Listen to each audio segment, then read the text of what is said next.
Pulso Global y Radio Costa Rica no se hacen responsables por las opiniones emitidas en este programa.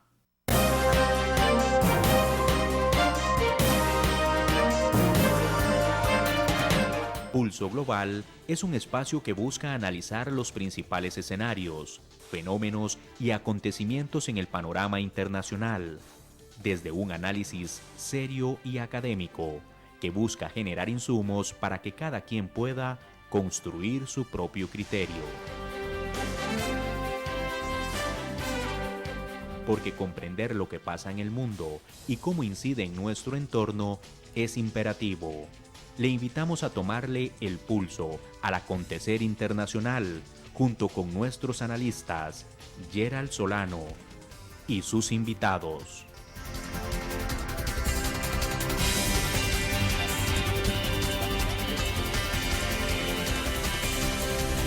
Bienvenidos. Hola a todos y todas, esperando que estén muy bien. Les saluda desde Radio Costa Rica 930 AM y el Facebook Live de Pulso Global, Gerald Solano, esperando que se encuentren muy bien hoy en nuestra transmisión número 92, en el que estaremos tomándole el pulso a los retos y desafíos de las mujeres en el marco de la conmemoración del Día Internacional de la Mujer, celebrado el pasado 8 de marzo, y en el cual tendremos el honor de contar con una invitada especial. Les recordamos que a partir de la semana anterior estamos en las distintas plataformas también de podcast. Pueden escucharnos en Apple Podcasts, Amazon Music, Spotify y Google Podcasts, entre otras plataformas. También les invitamos a que se suscriban en nuestro canal de YouTube y que le den seguir a la página nuestra en Facebook para que sean notificados una vez que el programa inicia y está en vivo. Pero antes de abordar nuestro tema de fondo y nuestro programa de hoy, tomémosle el pulso a los medios internacionales.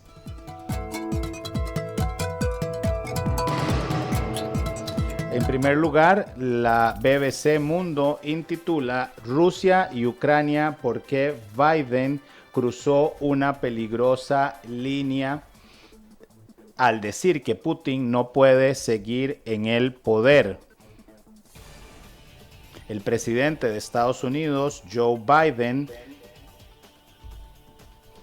hizo la semana pasada una serie de declaraciones fuera de guión que elevaron la temperatura de las relaciones entre su país y Rusia.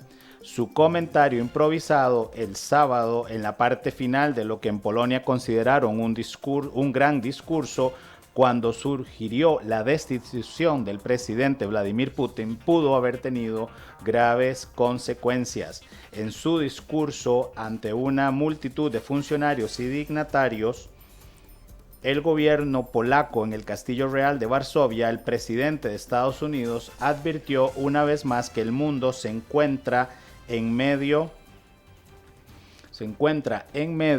de un conflicto decisivo en nuestra era entre democracias y autocracias. Prometió que la OTAN defenderá cada centímetro del territorio de sus estados miembros, también brindará un apoyo continuo a Ucrania, aunque señaló que el ejército estadounidense no se enfrentará a las fuerzas rusas allí.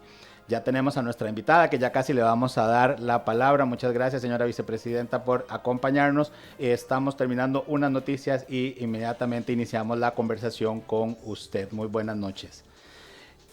Fue un discurso, titula también BBC, de confrontación, aunque mesurado, en línea con el que mantienen desde hace meses las autoridades estadounidenses, comenzando por el secretario Antony Blinken. Al final, justo antes de los agradecimientos y la despedida, Biden comentó sobre su homólogo ruso: por el amor de Dios, este hombre no puede seguir en el poder. Por su parte, la Deutsche Welle intitula Israel alerta por ataque reivindicado por Estado Islámico con primer ministro positivo a COVID-19. En alerta tras un ataque reivindicado por Estado Islámico, Israel anuncia que su primer ministro Naftali Bennett dio positivo a COVID-19 tras reunirse con el jefe de la diplomacia de Estados Unidos, Antony Blinken. Bennett, que se reunió el domingo en Jerusalén con el secretario de Estados Unidos, Antony Blinken, al margen de un encuentro histórico entre diplomáticos israelíes y árabes, se encuentra encuentra bien y proseguirá con la agenda que tenía prevista desde su domicilio, indicó su oficina en un comunicado. El primer ministro, que cumplió 50 años el viernes, ha sido un firme defensor de las vacunas y el uso de máscaras mientras evita los bloqueos, mientras Israel lucha contra la pandemia. Y por último, el presidente Juan Orlando Hernández, expresidente de Honduras, perdió la apelación de extradición. La Corte hondureña falló en contra de un pedido para bloquear la solicitud presentada por Estados Unidos y así agotó el último recurso legal del expresidente para evitar ser procesado en el extranjero. La Corte Suprema de Estados Unidos de Honduras ratificó este lunes la solicitud de extradición hacia los Estados Unidos para el expresidente Juan Orlando Hernández, sentando las bases de lo que podría convertirse en el caso de narcotráfico de más alto perfil en Nueva York desde el juicio del capo mexicano Joaquín Guzmán Loera, conocido como El Chapo. En un fallo unánime, la Corte rechazó una moción de los abogados de Hernández para bloquear la solicitud de extradición presentada en febrero por Estados Unidos. Tras el fallo, el equipo legal de Hernández dijo que está analizando la posibilidad de solicitar una orden judicial, aunque no quedó claro qué recurso legal les queda a los abogados para evitar que su cliente sea juzgado en el extranjero. Lo que hoy se admitió es la extradición. Todavía no se le ha declarado ni culpable ni inocente, dijo Tomás Zambrano, jefe de la bancada en el Congreso del Partido Nacional, del que forma parte Hernández, al canal de televisión HCH después del fallo. Como nacionalistas, como hondureños, nos solidarizamos con la familia del presidente Hernández, declaró. Ocasionalmente se dispararon fuegos artificiales en diferentes partes de la capital de Honduras, Tegucigalpa, mientras algunos residentes celebraban la decisión contra un expresidente profundamente impopular bajo cuyo gobierno del país se volvió más autoritario y corrupto. Bueno, les invitamos a que dejen sus comentarios sobre estas noticias en nuestras plataformas de Facebook, Instagram y por supuesto suscribirse a nuestro canal de YouTube. Hoy tenemos un programa especial, como ustedes saben, que hemos anunciado, donde nos estará acompañando. Vamos a ver, nos dicen que no nos escuchan. Nada más, Andy.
Hola, buenas noches. Ahora sí, doña Epsi, ¿nos escucha?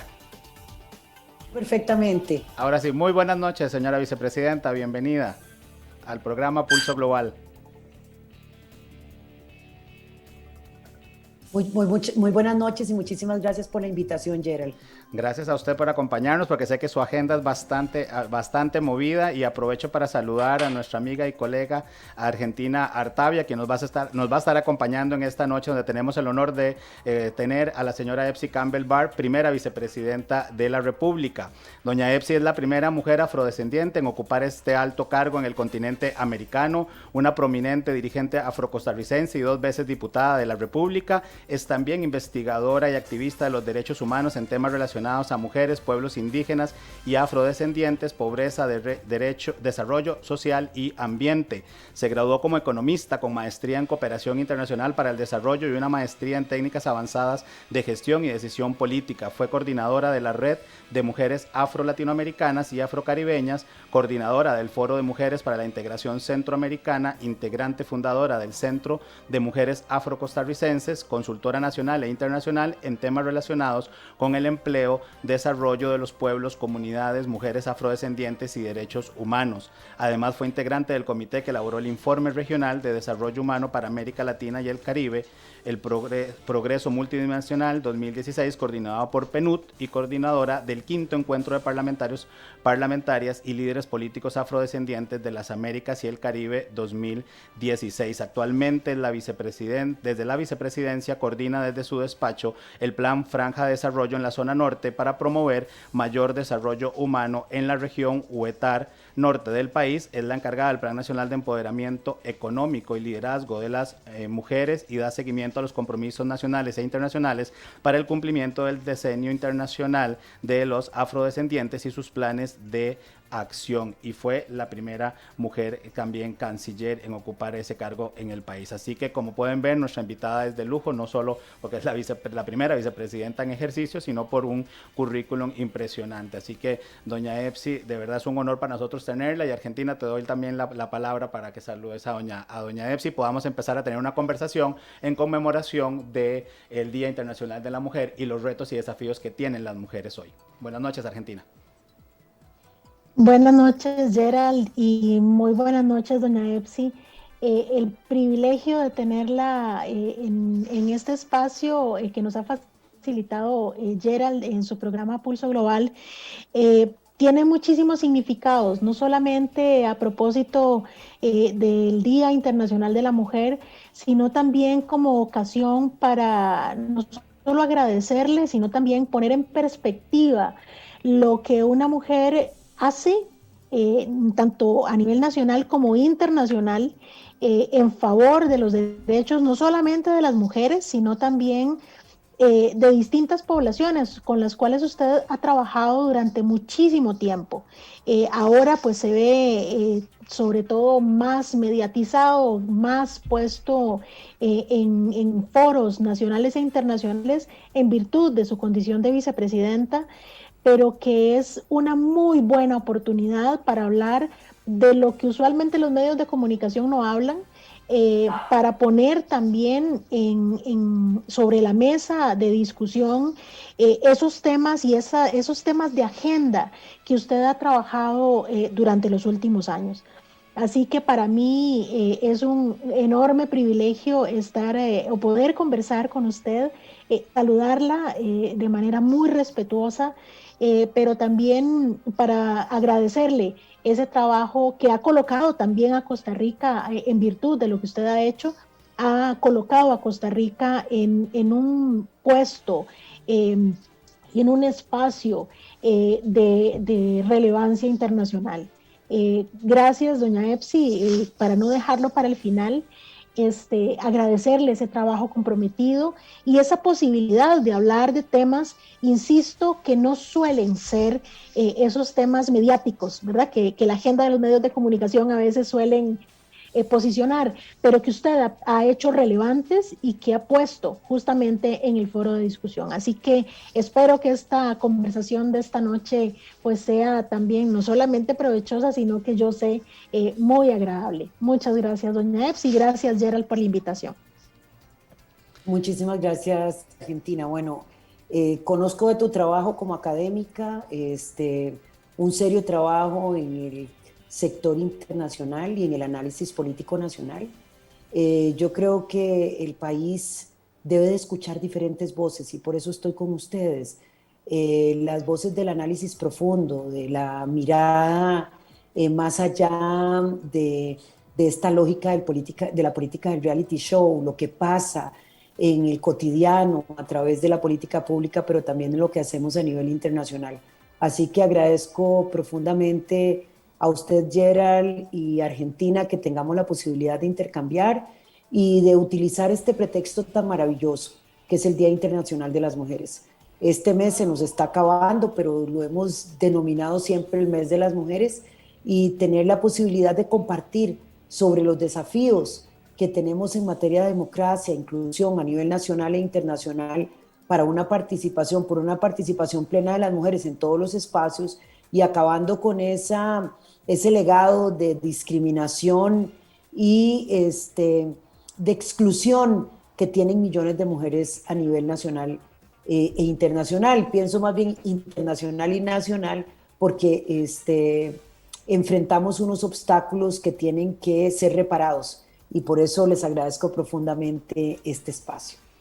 Gracias, doña Epsi. Más bien nosotros somos los honrados en tenerla y conversar un ratito sobre estos temas tan importantes.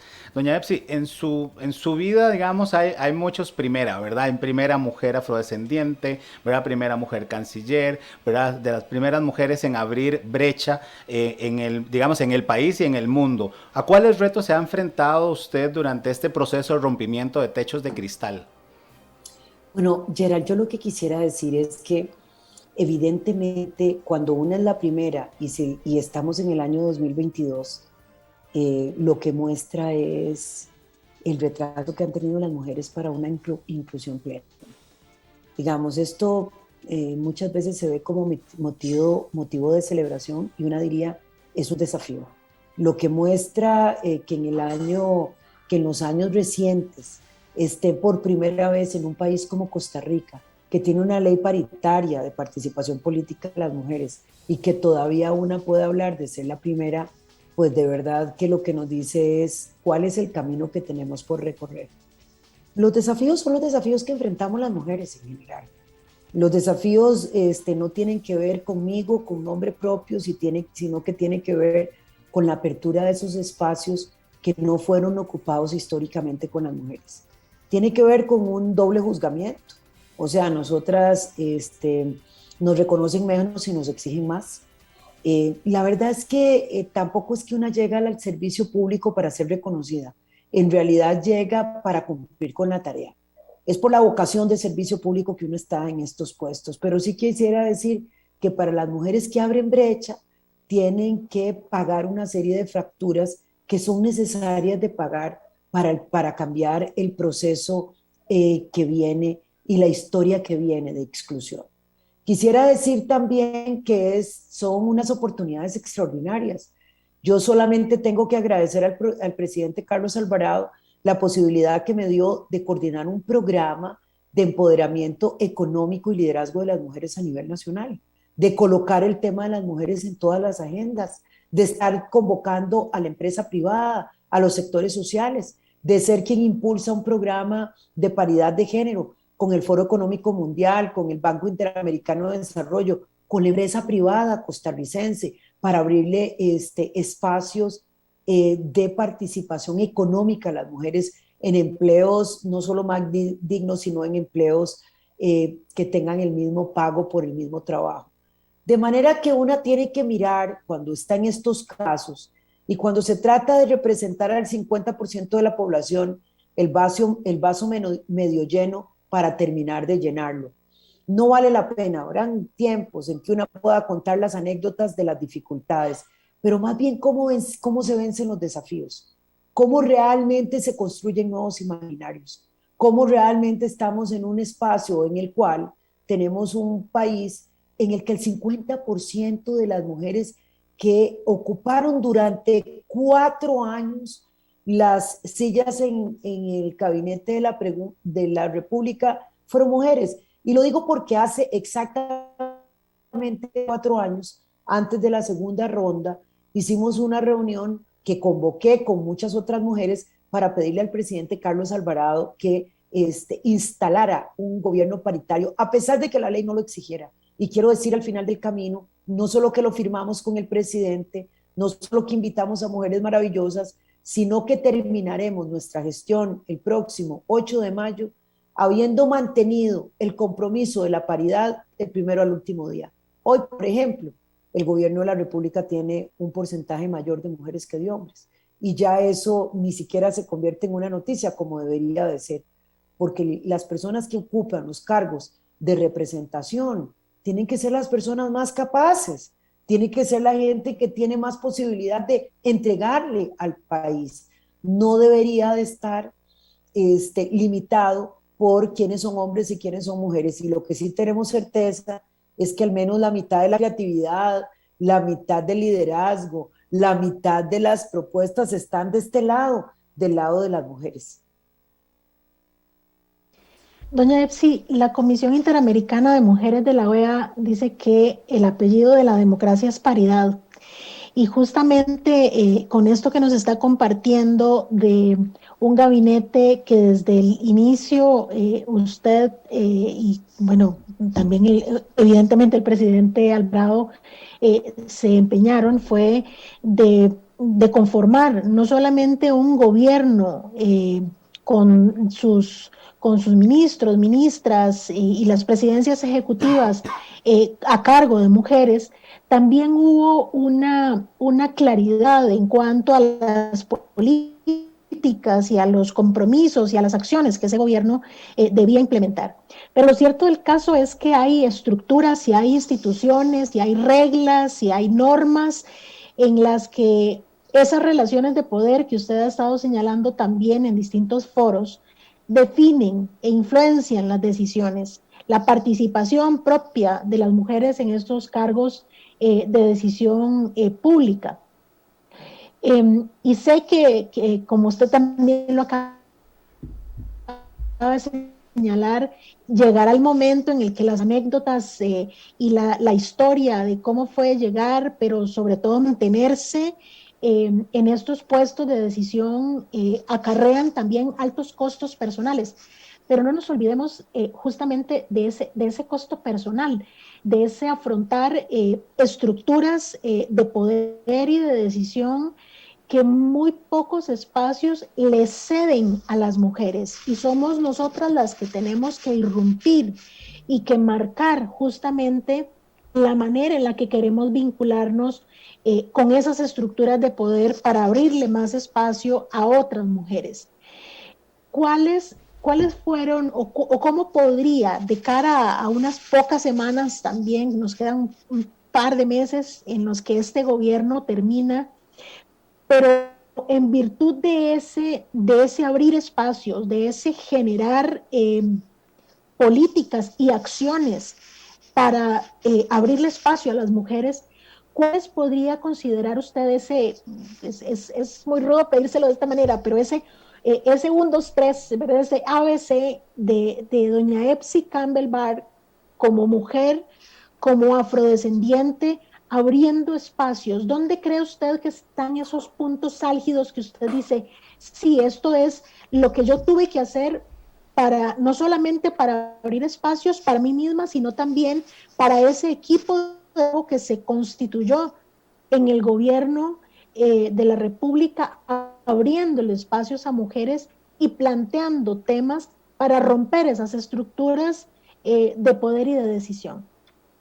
Muchas gracias por la pregunta, Argentina. Yo quiero decir que la respuesta total está por construirse, que finalmente vamos afrontando los desafíos conforme los vamos teniendo que afrontar. Y la verdad es que decir que es fácil, no, ¿verdad? Pero vivir dicen que no es fácil. Entonces, tampoco una tiene que ponerle demasiada tragedia, aunque a veces se vive como una cuesta que no termina de acabar. Quiero decir, sin embargo, que nosotras vamos aprendiendo, vamos generando lo que se llama el conocimiento, el cómo hacer. El cómo hacer significa primero no claudicar en los principios. El cómo hacer significa estar absolutamente comprometidas de que lo que estamos haciendo tiene sentido y que estar en ese lugar pues tiene sentido. Pero el cómo hacer tampoco es morir en la faena, ¿verdad? Porque esto no se trata de morir en el intento, se trata de hacer y de entregar todo lo que se tiene que entregar, pero también construirlo desde el colectivo. Las mujeres cuando estamos de primeras tenemos hasta que inventarnos las redes de apoyo. ¿Por qué? Porque cuando llegas de primera a un cierto lugar, se supone que llegaste a ese lugar porque tenía las condiciones, pero las condiciones estaban hechas para unos que no eran como una. Y entonces el cuestionamiento viene de raíz, desde las cosas más elementales que le aceptan a los hombres, a nosotras simplemente se nos dice, no, lo siento, como que si el espacio fuera prestado, como si no fuera el espacio igual.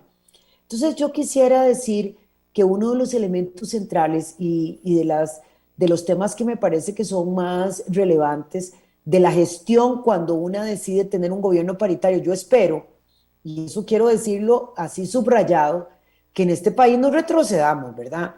Que el 8 de mayo quien asuma la presidencia entienda que ya se demostró que no es que faltan mujeres para los puestos, sino que falta decisión política muchas veces para poner a las mujeres en esos puestos. Y entonces, quien quiera que asuma, que no nos venga con cuentos de postergar la paridad en los espacios de toma de decisión. Y lo digo porque no hubo que buscar debajo de las piedras en Costa Rica.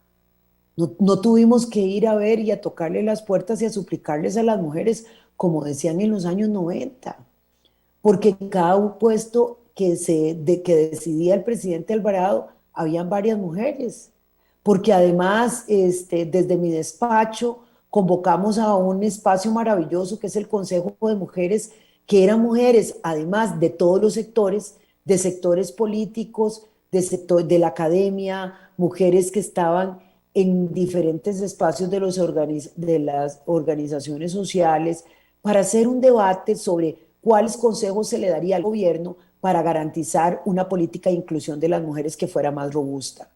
Yo quiero aprovechar para agradecer a ese grupo tan selecto de mujeres porque tuvimos algunas que iniciaron, que fueron saliendo, pero mujeres maravillosas como Astrid Fischel, como Sofía Guillén, como Montserrat, que ahora es diputada, mujeres que como Emma Chacón, mujeres como Gabriel Gordienko, como María Eugenia Venegas, mujeres que realmente nos permitieron mirar diferentes perspectivas. Y quiero decir entonces que en el ABC yo diría para las mujeres que están, para las mujeres que vienen y para la gente comprometida, porque el tema de las mujeres no es un tema de mujeres, es un tema de democracia, ¿verdad? O sea, no podemos hablar de una democracia donde queremos que la mitad de la población tenga menos de la mitad del poder y de las decisiones.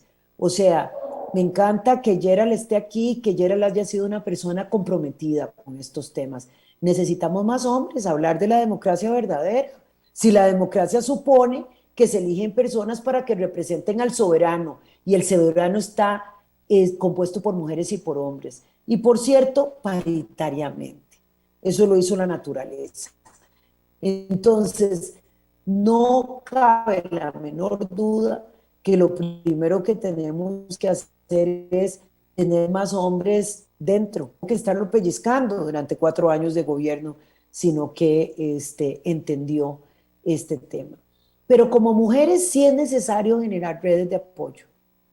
Como mujeres sí es necesario, yo pienso que esto es válido para las mujeres de la política que están en la política y para las que no están, pero que tienen la expectativa de tener liderazgo en su sector.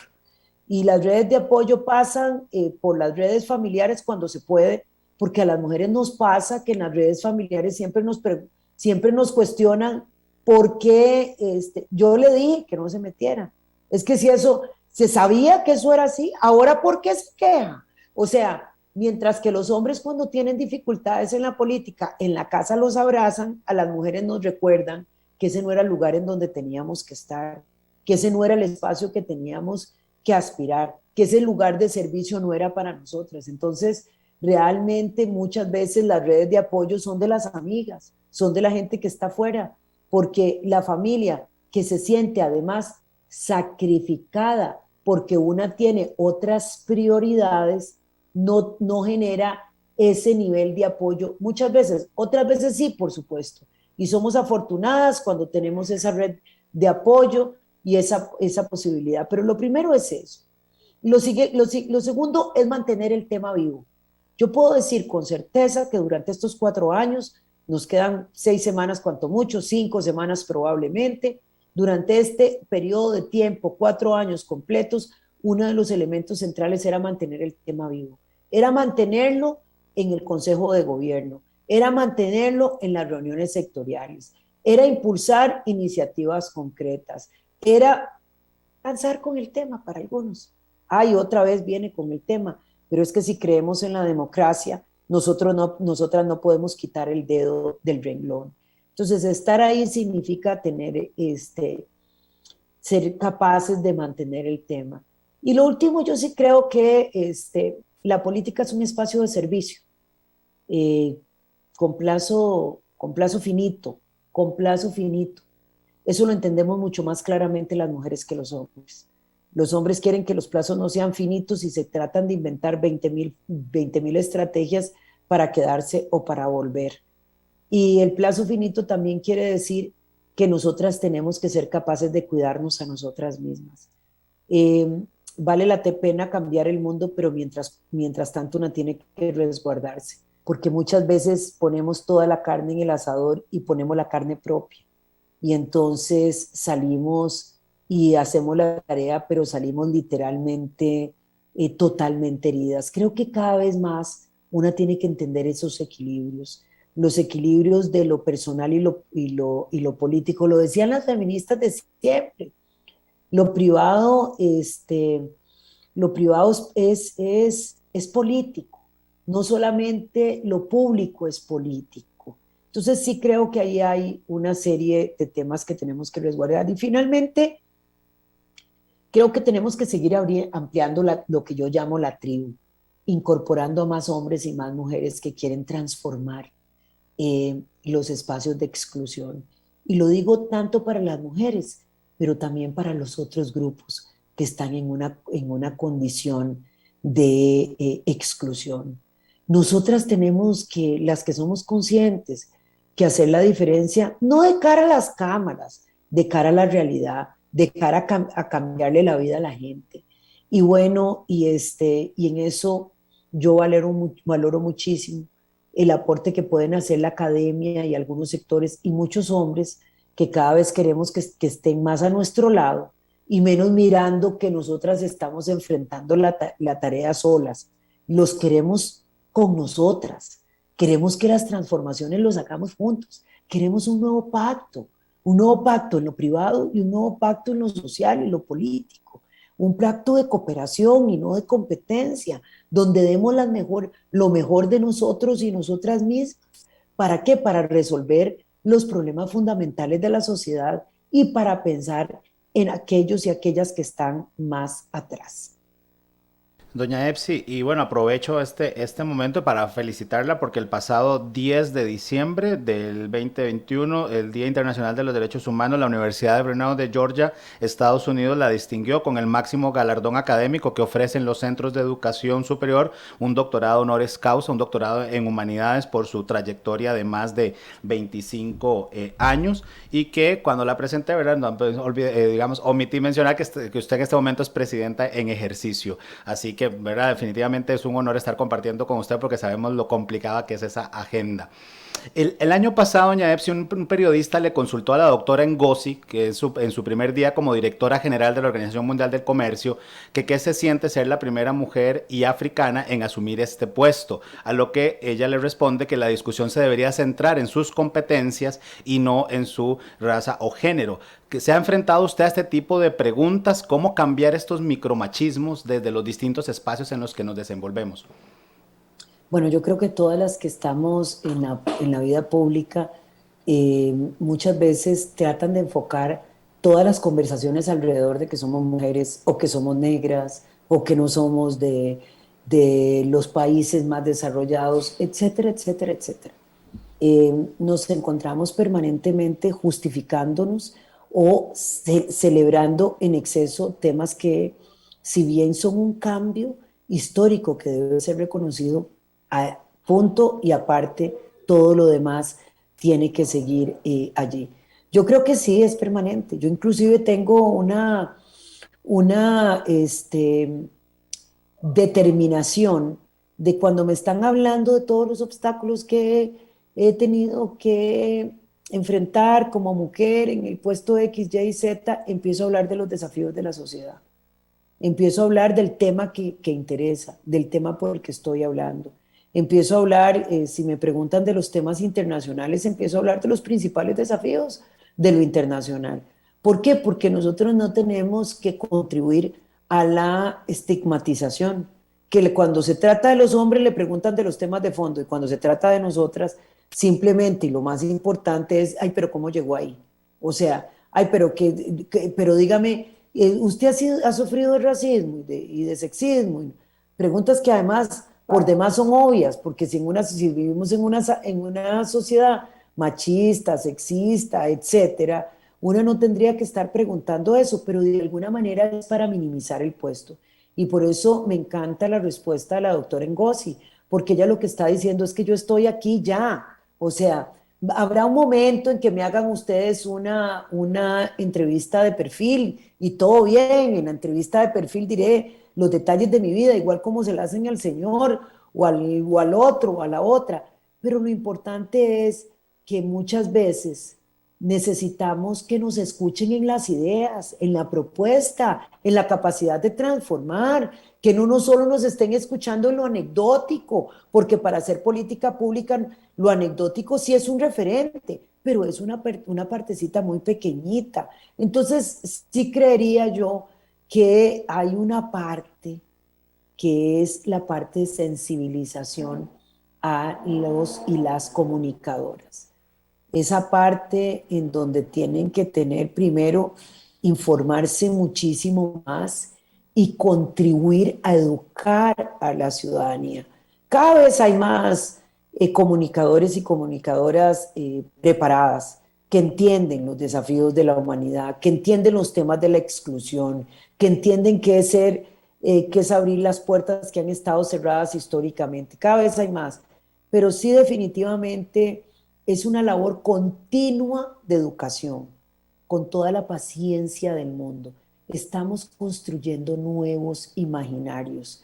La gente ya cuando piensa en presidente puede pensar en presidenta. Cuando piensa en ministro puede pensar en ministra.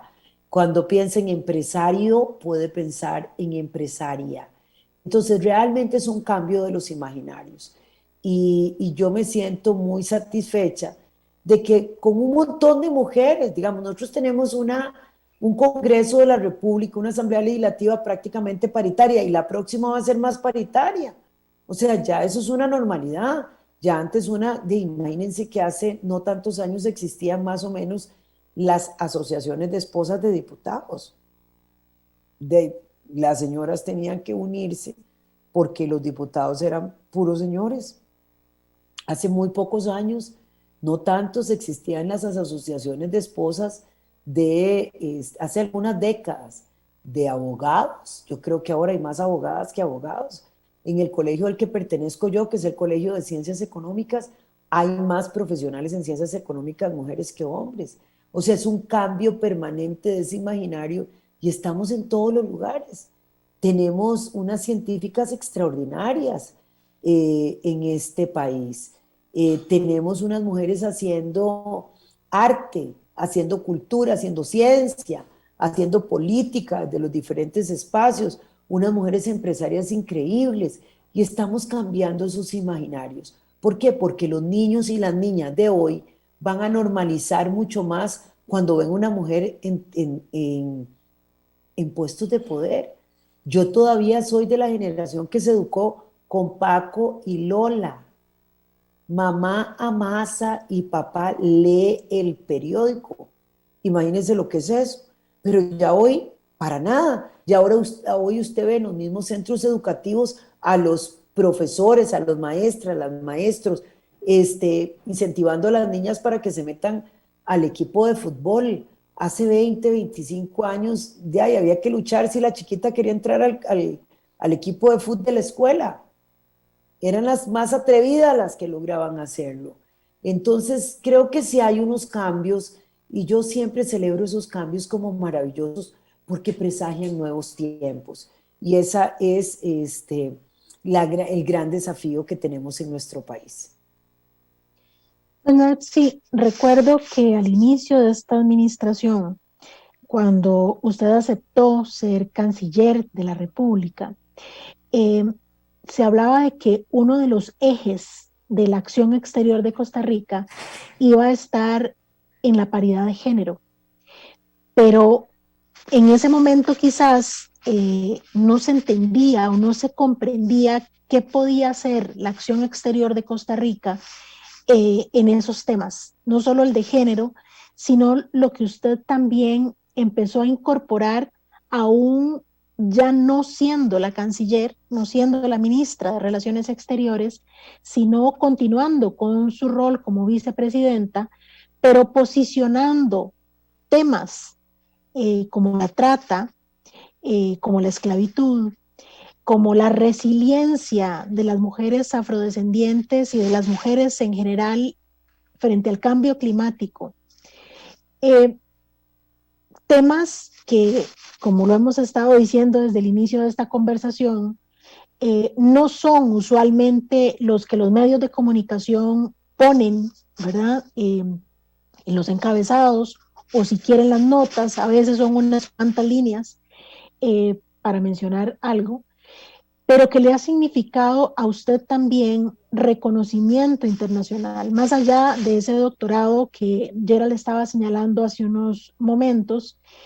Hace pocos días recibió también usted reconocimientos en República Dominicana, para mencionar solo uno de los muchos que ha recibido, justamente por posicionar temas, por hablar de lo que usualmente no se habla y por poner el dedo en el renglón y no dejar que esos temas ni se diluyan en las otras conversaciones ni pasen desapercibidos.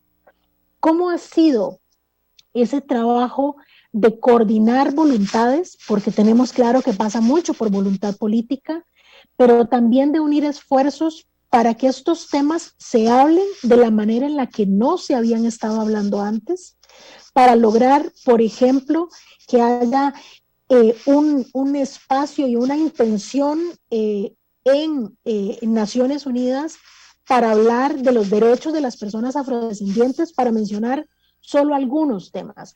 ¿Cómo ha sido ese proceso de coordinar voluntades, de unir esfuerzos para no solamente hablar de los temas, sino también para generar acciones y provocar esas transformaciones que usted señala que son necesarias, no solamente en nuestra sociedad costarricense, sino en la sociedad mundial?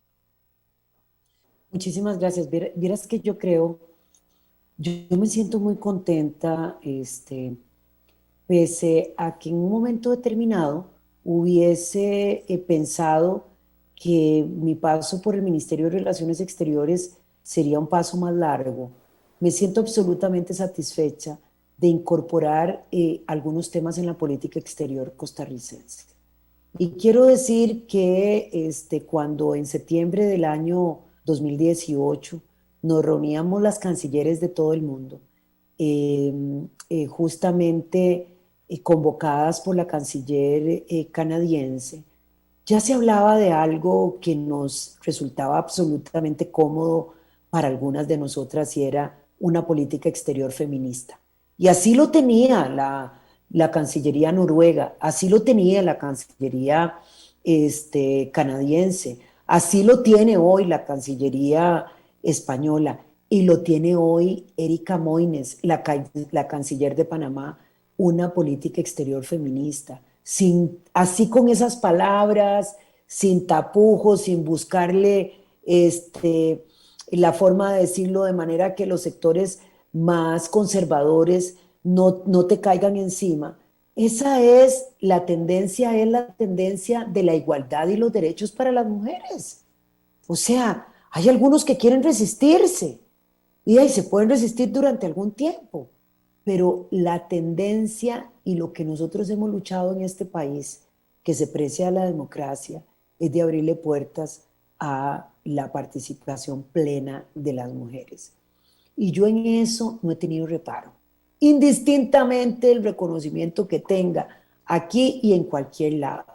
Hablar de la participación de las mujeres, del empoderamiento económico de las mujeres. Ahora mismo que estoy saliendo, estaremos firmando un acuerdo para impulsar un programa sobre mujer, liderazgo y negocios, porque estoy convencida que usted le pone la plata a la bolsa de las mujeres y las prepara, y entonces vamos a empezar a pensar en reactivación económica post-COVID. O sea que efectivamente en estos temas una no tiene que tener ningún temor de decir las cosas por su nombre. Si les parece bien o mal, algunos que se quieren quedar pegados en el pasado, será asunto de ellos. Si por eso hay que pagar un costo, en la vida hay que pagar costo por todo. Así que, pero lo que sí quiero decir es que la cantidad de aliados es increíble. Me reunía yo con el canciller de República Dominicana y hablábamos de los temas del empoderamiento de las mujeres y cómo teníamos que seguir avanzando. Me reunía yo con el gobernador de Puerto Rico y hablábamos de esos temas, con la canciller y vicepresidenta de Colombia, que realmente también hemos acompañado los temas del empoderamiento de las mujeres, con la propia vicepresidenta de Uruguay, etcétera. O sea, nosotras estamos obligadas y entendemos que tenemos que transformar y reparar aquello que debe de ser reparado para las mujeres de la generación presente, las más jóvenes y las más viejas, pero para las mujeres que no han nacido, tenemos que poner todo nuestro esfuerzo por romper esos obstáculos. Así lo hicieron las que nos antecedieron, ¿verdad? O sea, una es lo que es y ha ocupado los puestos que ocupó porque otras tuvieron que poner toda la carne en el asador, porque otras tuvieron que poner la vida y no vieron el resultado. Entonces, tener miedo y decir que no puedo o pedir permiso para seguir abriendo las puertas de la democracia, para mí no es una opción. O sea, yo no estoy aquí solamente por, comillas, mis capacidades. Estoy porque hay millones de mujeres que me antecedieron, porque hay mujeres que lucharon por el sufragio, porque hay mujeres que pusieron los temas de la participación en primera línea, porque soy heredera de pueblos afrodescendientes que lucharon por la libertad, que fueron capaces de entender que la igualdad era un principio inclaudicable, aun cuando eran los menos iguales de todos. Entonces, realmente una lo que entiende es que está caminando sobre los hombros de mujeres gigantes que nos antecedieron. Y estos temas son los temas del desarrollo de la humanidad. Esta humanidad no va a poder ni erradicar la pobreza, ni acabar con el cambio climático, ni lograr que tengamos una convivencia pacífica, paz, ni poder salir de las consecuencias de pandemias como la que recién tuvimos si no lo hacemos las mujeres y los hombres. Eso es así, eso es así. ¿Cuánto tiempo tenemos que hacer para esperar que más mujeres en los espacios de toma de decisión, en las empresas y en la política implica mejores decisiones? Entre más rápido lo entendamos, más rápido vamos a solucionar los problemas.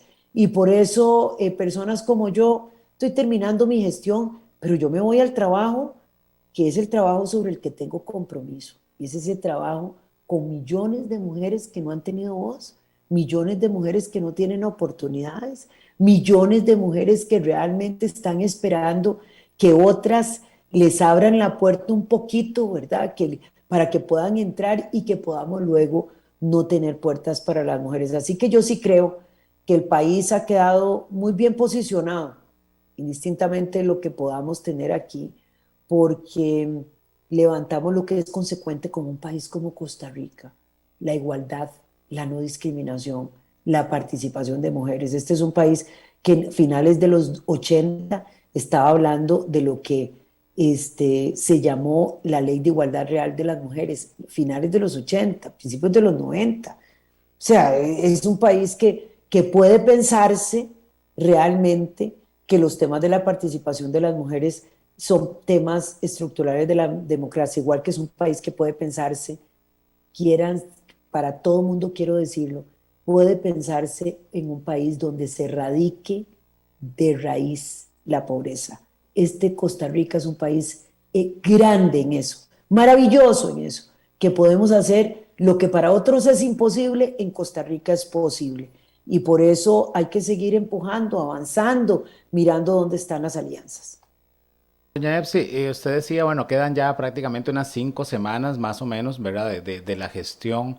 ¿Qué, qué le queda a doña Epsi que dice, bueno, esto no lo logramos, qué nos quedó pendiente que usted hubiese querido lograr y que por supuesto será una tarea pendiente para impulsarla desde otros espacios, pero algo que después de 4 años, porque decir 4 años suena poco, pero en realidad es un trabajo muy exhaustivo, es un trabajo cansado que como bien ha dicho Argentina, ¿verdad? Es de luchas, de tratar de coordinar voluntades, de tropezones, de satisfacciones, y yo creo que el norte suyo ha sido la lucha, ¿verdad? Por esa igualdad, por esa equidad, por abrir espacios. ¿Qué queda ahí en el corazón de doña Epsi que dice, lástima, estos 4 años no lo logramos, pero vamos a seguirlo de otros espacios? Bueno, yo quisiera decir que de nuevo quiero ser agradecida con este país. O sea, yo soy vicepresidenta de Costa Rica eh, porque soy costarricense, porque este país me ha abierto las puertas para tener una ciudadanía plena, no una ciudadanía aspiracional. Y entonces servir durante 4 años como vicepresidenta a la par del presidente Carlos Alvarado para mí ha sido un honor con todos los obstáculos que he tenido que enfrentar.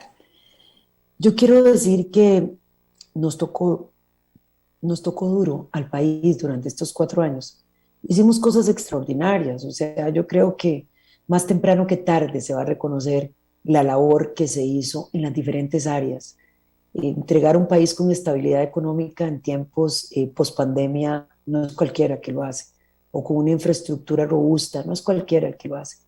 Pero sí, sí, efectivamente hay una parte que yo siento con mucho dolor y justamente que lo profundizó la pandemia. Nosotros no pudimos disminuir la desigualdad, no lo logramos, no lo logramos. O sea, pese a todos los esfuerzos que se hicieron en un momento determinado, hubo que enfrentar una pandemia de la que tuvimos como saldo más de 9.000 personas que perdieron la vida, 9.000 familias que lloraron a sus familiares que no pudieron sobrevivir las consecuencias del COVID.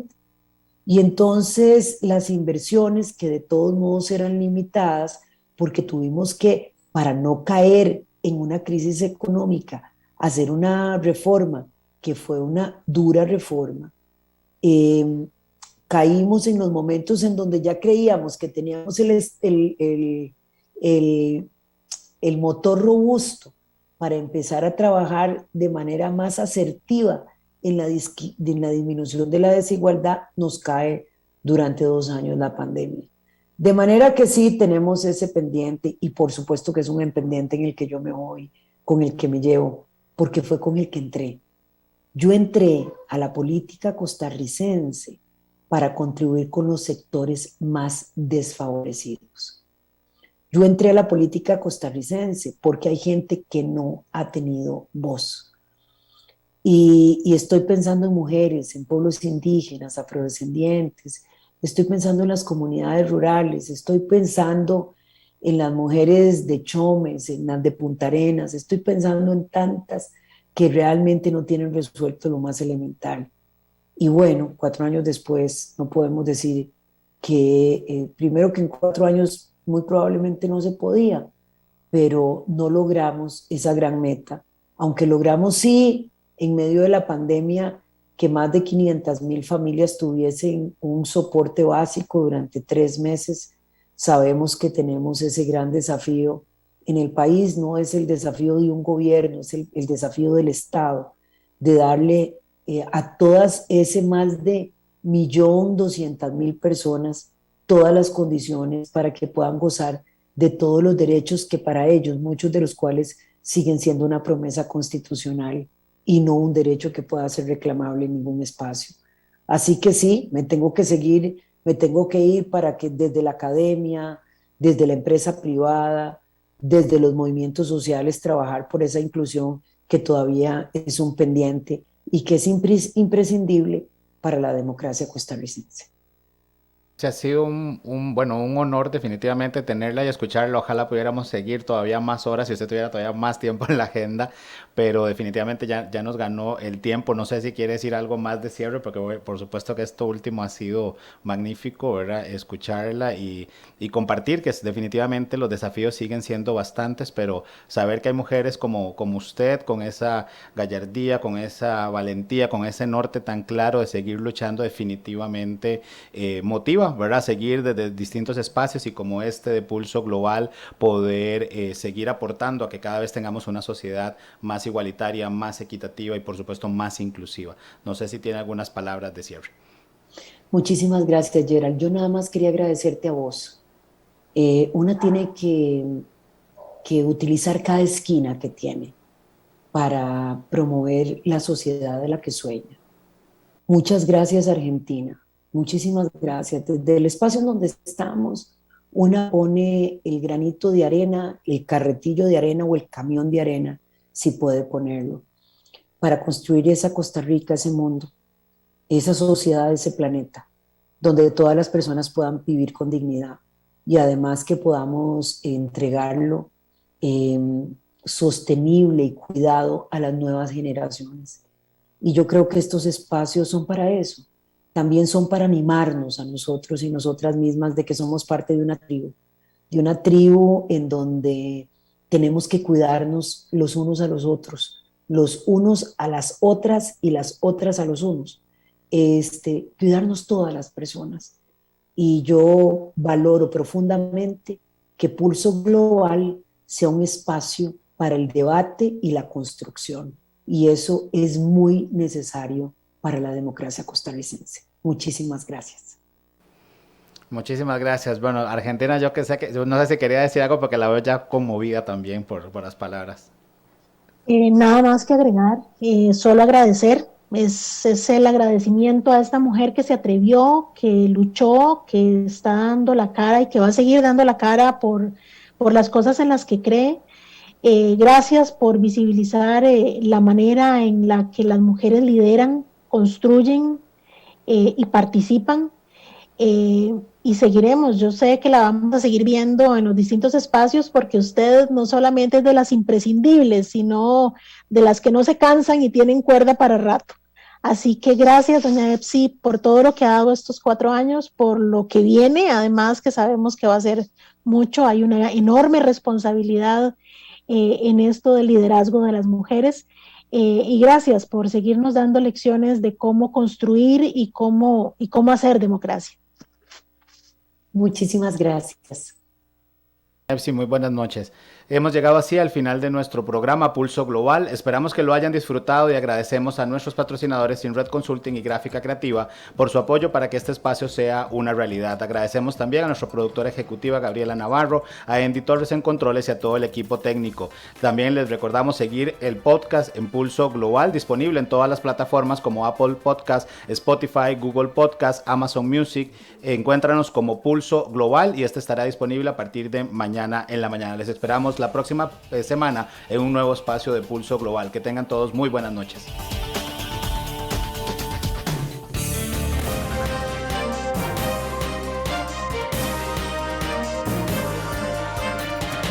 Esto fue Pulso Global. Gracias por acompañarnos en una transmisión más. Le invitamos a sintonizarnos por Facebook Live y Radio Costa Rica 930 AM para llevar juntos el pulso al acontecer internacional.